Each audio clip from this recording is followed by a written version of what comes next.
Olá, queridos amigos e membros do canal Spook Assombrados, tio Spook aqui novamente para continuarmos uma incrível playlist de sábado chamado Viver é Morrer. Uma vez eu falei para muitos inscritos do canal, que em conversa e assistindo várias palestras de lamas, tulkus, pessoas que realmente estão ligadas à religião, ao budismo tibetano, uma vez perguntaram para um grande mestre budista. Não existe mestre budista, mas o grande tulku, o grande sábio budista. Qual é o segredo da vida? Não é 42 como estava no filme. Não é 42. Não, o grande sentido e significado da vida, todo o processo é saber morrer. Todo mundo ficou com uma cara. Porra, agora ficou um clima chato. Como assim saber morrer? Morrer é uma arte, por incrível que pareça. E quando vocês entram no processo da morte, é a mesma coisa que uma enorme montanha russa. É a mesma coisa. Porém, o que acontece nesse processo? Como a mente vai agir? Como o corpo age? Quais são os sinais da morte? E tudo isso vai ser apresentado nesse incrível livro que eu vou ler para vocês chamado Viver é Morrer.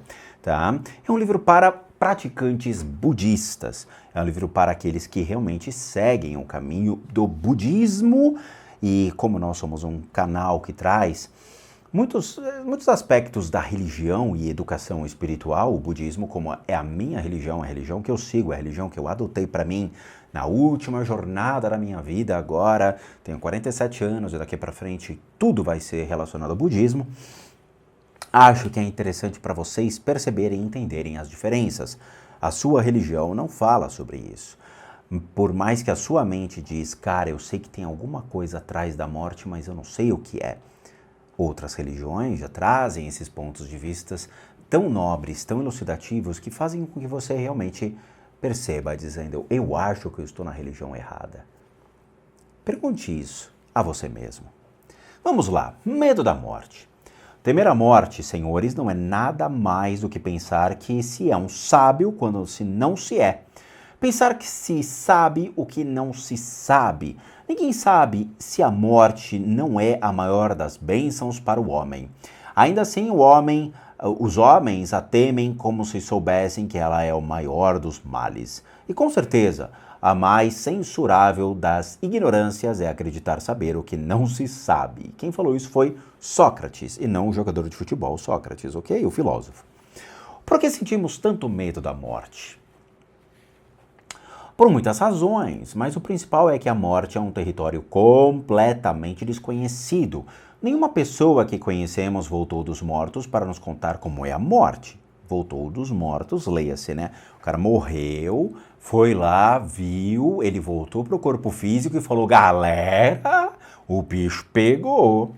Mesmo que alguém voltasse, será que a gente iria acreditar nessa pessoa ou seriam devaneios da mente? A morte é um mistério e fazemos todo tipo de conjecturas a respeito dela, apesar de não termos ideia do que acontece quando morremos. Supomos que depois dos mortos não poderemos voltar para casa, que a partir do momento que morremos nunca mais poderemos sentar em nosso sofá favorito. Pensamos, se eu estiver morto, não poderei assistir às próximas Olimpíadas nem descobrir quem era o agente duplo da nova série de espionagem. Esse rapaz aqui é das antigas, hein? Mas estamos apenas tentando adivinhar. No fundo, simplesmente não sabemos. É esse não saber que nos apavora, e de fato é. À medida que a morte se aproxima, começamos a relembrar a vida e sentir vergonha e culpa por coisas que foram feitas ou deixadas de fazer. Além do medo de perder nossas referências e tudo mais, a que nos apegamos nesta vida, tememos ser julgados por nossos atos censuráveis. A ideia da morte torna-se ainda mais terrível perante essas duas perspectivas. Não há volta nem escapatória da morte. Talvez seja o único acontecimento na vida que nos deixa sem escolhas, a não ser enfrentá-lo. Não podemos simplesmente evitá-lo, nem mesmo podemos tentar apressar o processo nos suicidando. Não funciona porque, por mais rápida que se morra, o medo não tem um botão de desliga. Ainda será necessário sentir o medo inimaginável que acompanha o morrer. Porque não podemos nos transformar em objetos inanimados como as pedras para termos certezas de não sentir nada. Como então nos livramos do medo que nos entorpece e paralisa perante a morte? Bom, certa vez eu, Zhuangzi, sonhei que era uma borboleta. E era feliz como uma borboleta. Tinha consciência de estar muito contente comigo mesmo, mas não sabia que era Zhu. Acordei de repente e lá estava eu, visivelmente Zhu. De fato, não sei se era Zhu sonhando que era uma borboleta ou uma borboleta sonhando que era Zhu. Com certeza, existe alguma diferença entre Zhu e uma borboleta, e isso se chama transformação das coisas. Vale a pena contemplar a questão proposta pelo célebre filósofo chinês. Quando você olha para uma borboleta, como pode saber se você próprio não é apenas uma pequena parte do sonho da borboleta? O que leva a pensar que está vivo nesse momento? Como pode ter certeza de que está vivendo? Não pode, tudo o que pode fazer é supor. Pense nisso. Como pode provar a si mesmo que está vivo e que existe? O que pode fazer? Um dos métodos mais conhecidos para provar que não estamos sonhando é nos beliscarmos. Hoje em dia, algumas pessoas tentam se sentir mais vivas cortando a pele ou até os pulsos. Outras, menos dramáticas, vão às compras, casam ou provocam brigas com os esposos. Nada o impede de tentar todos esses métodos. Você pode brigar, se cortar, se beliscar, tanto quanto queira, mas nada do que faça provará categoricamente que está vivo. Mesmo assim, junto com a maior parte dos seres humanos, você continua tendo medo da morte. Isso é o que o Buda chamou de fixação. Aí entra o critério do filme Matrix, né? Aquela coisa, todo mundo ali se belisca, sente que está beliscando. Você já sonhou que você estava se beliscando? Você sente a dor, porém não é real. É o mesmo princípio que ele trabalha. Será que nós estamos realmente vivendo um sonho lúcido ou nós estamos numa realidade de verdade? No critério da fixação, você fica fixado nos métodos que usa para provar a si mesmo que existe, mas tudo o que você imagina ser e tudo o que sente, enxerga, ouve, degusta, toca, valoriza, julga e assim por diante é imputado, ou seja, é condicionado pelo seu ambiente, cultura, família e valores humanos. Se você conquistar essas imputações em seu condicionamento, também conquistará o medo da morte. É isso que os budistas descrevem como libertar-se das distinções dualistas, algo que exige muito pouco esforço e absolutamente nenhum gasto. Tudo o que você precisa fazer é perguntar: como posso ter certeza nesse exato momento de que realmente estou aqui? Como posso ter certeza de que realmente estou vivo? O mero fato de formular essas duas perguntas começará a perfurar todas as suas crenças imputadas. Quanto mais furos você consegue fazer, mais cedo conseguirá se livrar do condicionamento. Com isso, terá chegado bem mais perto daquilo que os budistas escrevem como compreender a shunyata. Porque é necessário compreender a shunyata. Porque ao compreender e consumar a shunyata, você não só conquistará finalmente o seu medo entorpecedor da morte, mas também a suposição entorpecedora de que está vivo. Nenhuma das suposições sobre quem você é, quem finge ser, ou sobre os rótulos que coloca em si mesmo é o verdadeiro você, são apenas conjecturas. E são justamente essas conjecturas, presunções, fantasias, rótulos, etc., que criam a ilusão do samsara. Muito embora o mundo que o rodeia e os seres que fazem parte dele apareçam e nenhum existe, é tudo uma ilusão, uma intenção sua. Depois de aceitar totalmente essa verdade, não apenas intelectualmente, mas na prática, você não sentirá mais medo. Verá que, assim como toda a morte, também é uma ilusão. Mesmo que não consiga entender totalmente esta visão, a familiaridade com a morte reduzirá exponencialmente o seu medo da morte. Vale a pena repetir esse ponto. O medo, principalmente o medo da morte, é desprovido da razão e desnecessário. E grande parte desse medo vai se dissolver no instante em que você realmente aceitar que tudo o que parece existe é uma mera ilusão, aprendida, inventada por você mesmo. Então, como poderemos chegar a aceitar que o samsara é uma ilusão? Bom, Ele vai descrever aqui, eu ia até fazer um comentário sobre esse texto, mas vamos lá. O que é ilusão? Tá? Só para vocês entenderem. Inúmeros métodos estão disponíveis para aqueles que estão ansiosos por entender plenamente a natureza ilusória da mente e da morte. De fato, o único propósito de todos os ensinamentos do Buda é a compreensão de que todos e cada um dos fenômenos do samsara são ilusões. Tá? O que é o samsara? O samsara seria a realidade que você está inserido. Tá? Então você está inserido em um mundo onde você tem que nascer, trabalhar, estudar, ter família, correr atrás de muita coisa na vida, lidar com suas emoções, seus pensamentos, suas frustrações, suas angústias, medos, tudo isso faz parte do que eles chamam de samsara. Samsara é tudo aquilo que você está inserido como primeira pessoa e torna-se, obviamente, o ator principal de sua vida. Muitas pessoas veem a sua própria vida como uma terceira pessoa e é uma técnica muito interessante isso para evitar realmente exposições, inseguranças, medos e muitos outros aspectos. Mas isso é uma outra técnica. Comece por escutar tudo que puder sobre as ilusões que são a vida e a morte. Nunca será demais ouvir sobre isso. E não se engane pensar que escutar e ouvir não sejam práticas autênticas do Dharma, pois na verdade é justamente o contrário. A seguir, contemple sobre o que ouviu e aprenda mais lendo livros. Por fim, mais importante, procure se acostumar com o que aprendeu. Como? Há vários métodos para se acostumar com a ideia de que a vida é como um sonho. A mais simples e efetiva é fazer algumas perguntas. Apenas pergunte, não é preciso encontrar uma resposta para todas elas. Faça como Zhuangzi. Assim como Zhuang observou uma borboleta e perguntou: essa borboleta está me sonhando? Eu sou o sonho da borboleta? Belisque-se, com força ou gentileza, como quiser, e pergunte: quem está beliscando? Quem está sentindo o beliscão? Agora, nesse momento, você deve estar pensando em algo. Enquanto pensa, apenas saiba que está pensando naquilo. Se o pensamento for ruim, não permita que ele o leve a outro pensamento, seja bom ou ruim. Seja qual for o pensamento ruim original, apenas observe-o. Se o pensamento for bom, apenas observe-o.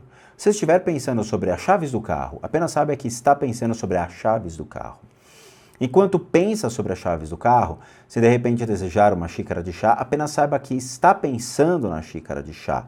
Não tente terminar o pensamento sobre as chaves do carro. Caso se sinta tomado pelo medo da morte, apenas olhe para aquilo. Não sente sobre o que você pensa que deveria estar fazendo, nem sobre como você pensa que deveria estar fazendo. Esses poucos pensamentos, no mínimo, irão ajudá-lo a entender que grande parte do seu mundo interno e externo não passa de conjecturas e projeções. Aqui a gente tem que fazer muitos comentários. Essa é a famosa técnica da terceira pessoa. É aquela que você só observa, não interpreta, não age, não cria julgamentos. Essa é a técnica, uma das técnicas mais complexas e difíceis quando a pessoa não é budista e não entende a questão do que é relativo e o que é absoluto. Quando você está inserido na vida, uma briga com os seus pais, ela é pontual naquele momento. Ela não pode perpetuar e nem vai perpetuar se uma das partes não quiser. O princípio de ter uma discussão, ok, ela existe porque todos fazem parte de um samsara, todos fazem parte de uma necessidade. Porém, ela não pode perpetuar por uma relação de convívio e porque a mente humana não pode continuar acumulando pensamentos destrutivos sobre suas situações, porque isso vai ser somatizado em você e doenças vão aparecer, doenças de desequilíbrios emocionais e mentais. Quando ele fala para você observar os pensamentos, interpretar os pensamentos, é natural porque o pensamento ele é igual um céu repleto de nuvens. Quando você olha para o céu repleto de nuvens, você vai ver que cada nuvem ela é um pensamento. Então se projeta pensando. Cada nuvem ele é um pensamento. Porém, quando o céu fica sem nuvens, o que acontece? Significa que a minha mente não está pensando em nada. É igualzinho um rio, quando certas partes do rio elas estão sujas. Você fala, a minha mente é igualzinha. Por quê? Porque meus pensamentos eles escoam. Na hora que existem partes ruins ou partes sujas de um rio, significa que a minha mente está tendo pensamentos ruins. Mas ela não perpetua. Por quê? Porque é como a água conduz aquela sujeira, em certos momentos o rio volta a ficar limpo. É igual à sua mente. Quanto mais pensamentos destrutivos você acumula, mais você só vai acostumar-se com pensamentos destrutivos e a sua mente só vai agir dessa maneira. Veja, eu acho muito engraçado, é a mesma coisa. Quando as pessoas escrevem no meu canal qualquer coisa, qualquer texto. Então, teve uma pessoa que escreveu lá, eu estudo budismo pela internet. Aí eu escrevi, não existe o budismo pela internet. Escrevi assim. A pessoa foi lá e brigou comigo, disse, mas por que você está brigando comigo? Eu não te fiz nada. Falei, mas eu não estou brigando com você. Eu escrevi uma frase dizendo, não existe o budismo pela internet. Você tem que ir até o templo, pegar os ensinamentos, estar do lado de um lama, ouvir diretamente do lama e dessa maneira que eles estão acostumados. Eu lembro que eu mesmo precisava pegar alguns cursos que vinham de lamas do Tibete e da Europa e custa isso, tá? Eu paguei $50, $100 por aquele vídeo para poder aprimorar algumas técnicas. E aí a própria lama falou. A pessoa que era o monge tibetano que trouxe esses conceitos e acabou falecendo, ele fala, não posso dar ensinamentos pela internet por N fatores, e um deles as pessoas precisam estar acostumadas com o que eu vou passar por meio da minha boca, e não por aquilo que um meio virtual que pode destruir o que eu vou fazer, ou criar fake news, ou remontar os ensinamentos, quer que eu fale. Por isso que há necessidade de você estar presente e inserido no contexto budista, estar lá no templo, estar na sangha, junto à comunidade, para corrigir as suas práticas, para obter o devido conhecimento, para pegar os ensinamentos da boca de um lama sem qualquer tipo de deformação, destruição, ou mesmo criação de fake news sobre o que é dito. É uma tradição. Isso não pode ser rompida. A internet não vai prostituir os ensinamentos que são passados oralmente. Esse é o fato.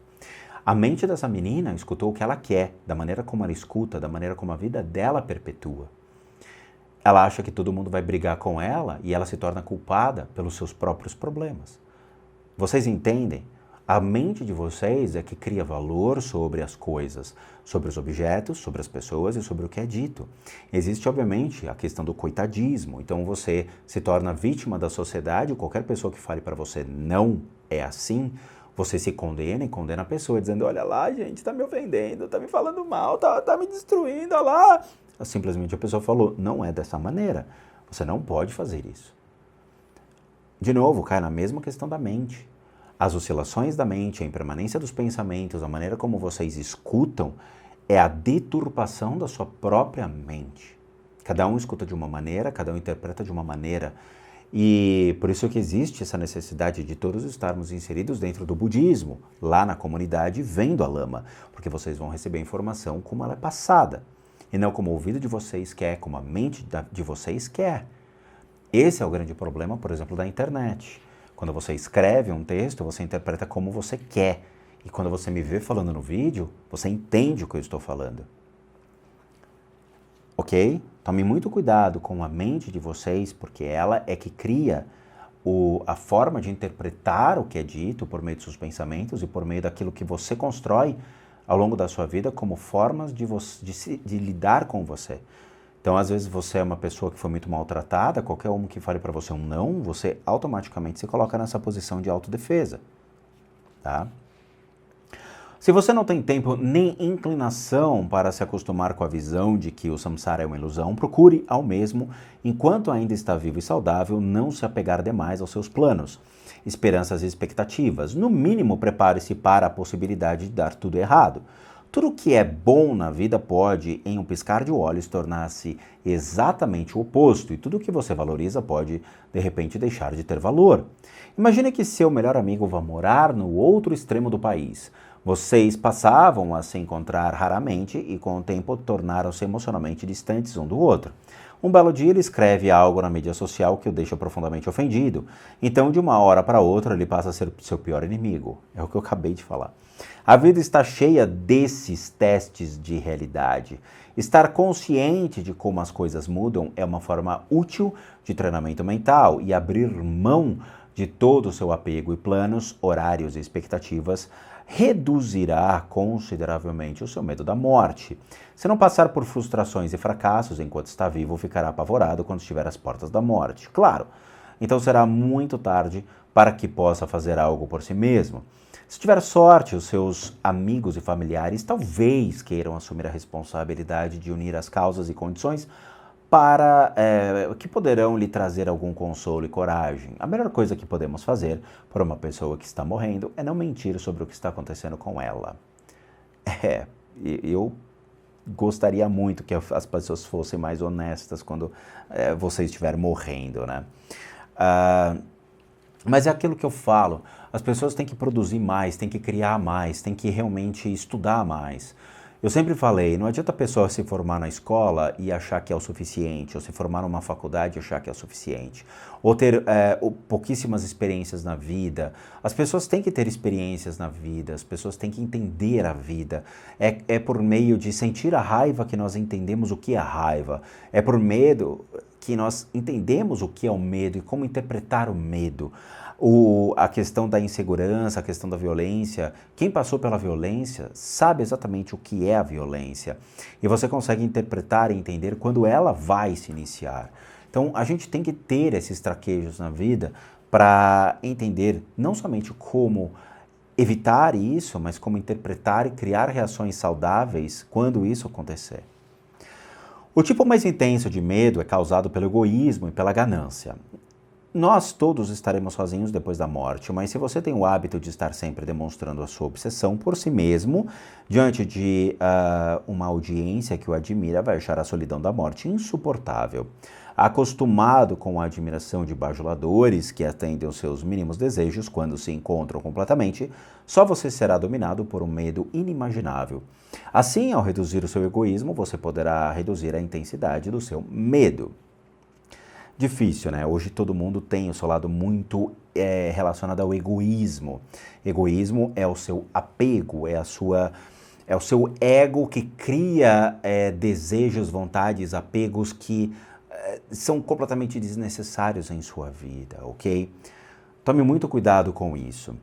Algumas pessoas sentem medo da morte porque temem a dor física. Nem todos, porém, vão morrer com dor. Se você vai ou não, depende do seu próprio karma. Como cada pessoa tem um karma bem diferente dos demais, cada um terá uma experiência de morte única. Algumas não se dão conta de que estão morrendo, outras nem percebem que estão mortas ou que já morreram há dias ou semanas. Presta atenção nessa passagem. Outras nem percebem que já estão mortas ou que já morreram há dias ou semanas. A morte pode atacar de repente como um raio ou ser uma longa agonia. E a maior parte da dor infligida pela morte é causada pelo apego emocional à vida, pelo posses, amigos, familiares, propriedade e preocupações com negócios inacabados. Foi exatamente o que eu falei. A grande maioria da dor da morte é a questão do apego. Sabe, quando eu tive Covid e fiquei internado no hospital, do meu lado estava o Zé, que era o eletricista, ele dividiu o quarto comigo. O Zé, ele já tinha se despedido da família, de todo mundo, já tinha passado os seus bens, já tinha se livrado de tudo, porque quando ele deu entrada no hospital, ele sabia que ele não ia voltar, que ele ia morrer. O Zé foi direto para a UTI, ele ficou lá, acho que 30 dias na UTI, com uma máscara de respiração acima de 15 litros. Eu acredito que ele ficou em coma, acho que eles colocaram o Zé em coma, para poder tratar a inflamação do pulmão dele. Ele sobreviveu, foi para a enfermaria. Na enfermaria, ele recebeu um medicamento específico que realmente era para ele, tá? O saco de soro era enorme e tinha uma máquina que ficava bombando o soro dentro do corpo dele. Era um soro específico, um medicamento específico ali, tá? Eu não sei o que era. E ficava 2 horas ali bombando dentro do corpo dele. E aí vinham 3 enfermeiras para tirar o sangue, para poder avaliar, fazer um laudo de avaliação sobre a saúde do Zé, tá? O Zé estava ciente da morte dele, ele estava se preparando para a morte, ele já estava livre de qualquer apego e falou, cara, eu só tô com a roupa do corpo aqui, vou embora.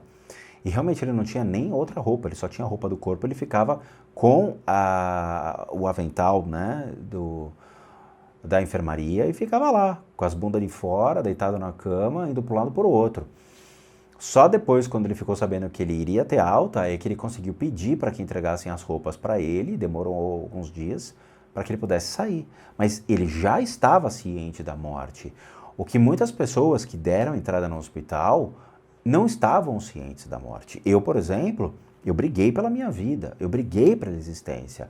Eu fui atrás de métodos e meios hábeis para poder sair de lá com vida. Eu não ia me deixar vencer pela doença, não ia morrer daquela maneira. Eu quero morrer velhinho, eu não quero morrer aos 40 e poucos anos num hospital por causa de uma enfermidade. Não vou, eu vou lutar pela minha vida. Foi o que eu fiz a ponta inversa. O Zé se deixou levar, mesmo assim os médicos não permitiram que ele morresse. Eu lutei pela minha vida, embora os médicos falaram, você vai morrer. Olha que coisa impressionante, olha que lição que a gente aprende. O Zé sabia que ia morrer, eu não sabia que eu ia morrer. O Zé realmente aceitou a morte, eu falei, eu não vou aceitar a morte, eu vou até o fim lutar pela minha vida. São valores diferentes, são impressões diferentes sobre a morte e os dois saíram com vida do hospital. Tá? Essa é a grande beleza. Eu precisei lutar pela minha existência. Aí o Zé precisou dos médicos para convencê-lo que ele ainda tinha chance de continuar vivendo. Mas no final, de novo, a gente não vai sobreviver. No final nós vamos morrer. Tá? Bom, vou fazer uma pausa agora. Tá muito legal isso aqui. Pô, a gente vai continuar, tem vários textos muito legais para a gente discorrer. E vamos tratar bem esse assunto para que as pessoas vejam sobre óticas de, como eu falei, né? O budismo ele traz essa parte filosófica, ele traz essa ideia do eu, do apego, do ego, das vaidades e tudo mais, para que a gente possa entender e nos livrarmos disso, para que nossa consciência seja encaminhada para uma nova reencarnação de maneira saudável. Essa é a diferença. A grande maioria das religiões não estão preocupadas com isso. Outras estão preocupadas com o dízimo, outras estão preocupadas se você vai ou não lá na sinagoga, vai realmente fazer as doações, sabe? De novo, o budismo não está preocupado com você e o que você vai ser na próxima vida, passando de uma geração de geração, o karma para um karma novo, movimentando toda essa energia. Eu acho que é isso que importa. Mas é isso, eu agradeço de coração a todos vocês, muito obrigado. Obrigado por assistir o vídeo até agora, como recadinhos finais. Todo mundo que sabe que eu, Rodrigo, sou um terapeuta, um psicoterapeuta alternativo. Sou licenciado nacional e internacionalmente por institutos que me habilitam, me capacitam, para que a gente consiga complementar a medicina tradicional e não substituir. Complementamos para tratamentos das enfermidades físicas, emocionais, mentais, bem como as limpezas de casa e as análises de casas. E para aqueles que querem passar por isso, devem encaminhar um e-mail para limpezadecasas@gmail.com e lá vocês vão obter todas as devidas informações, bem como os respectivos valores. Sim, eu cobro, por quê? Porque eu não sou sensitivo, eu não sou médium, eu não sou espírita, eu não sou paranormal, eu sou um profissional das práticas integrativas complementares. Para aqueles que querem ajudar o canal, nós temos 3 formas de doação: PayPal, Seja Membro e o Valeu.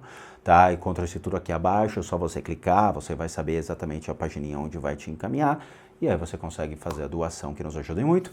E por último, o nosso site, casasassombradas.com.br, com muita coisa legal para vocês. E como eu sempre digo nas playlists de sábado, namastê, meus nobres e queridos gafanhotos.